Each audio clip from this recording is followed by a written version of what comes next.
business owners, including manufacturers, making the 2017 tax cuts permanent will provide further confidence and predictability to invest in new technology and equipment, hire more American workers, and grow all of your businesses. But we have a lot more to do, but the country is already starting to see the payoff of this administration's bold economic agenda. For producers and consumers alike, inflation is finally starting to come down. Core CPI last week dropped to its lowest number since April of 2021. And when it comes to the labor market, last month's jobs report showed a massive reversal.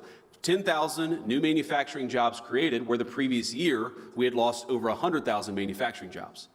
As you may have heard the president say, in less than 2 months since he took office, he's already secured more than $1.7 trillion in new investments across the United States. That's hundreds of thousands of new jobs in manufacturing, AI, other hard tech sectors, and more. So we think there's a lot to be excited about. There's a lot that we're excited about, and we certainly hope that you guys are excited too.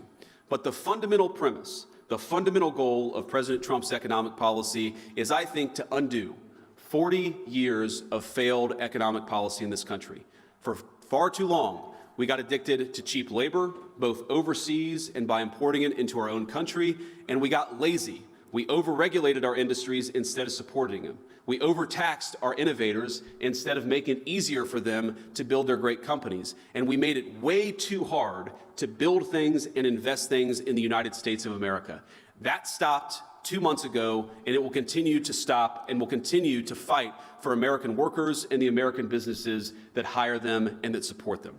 So I want to thank you all for two things. Number one, I want to thank you all for doing what you do. Again, you could have chosen the easy path. Every single person in this room, as the president would say, you're all very high IQ.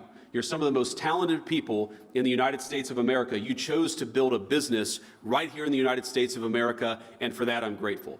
But the second thing I want to say is that I think you're not just building your own business, I think that you are part of a great American industrial renaissance.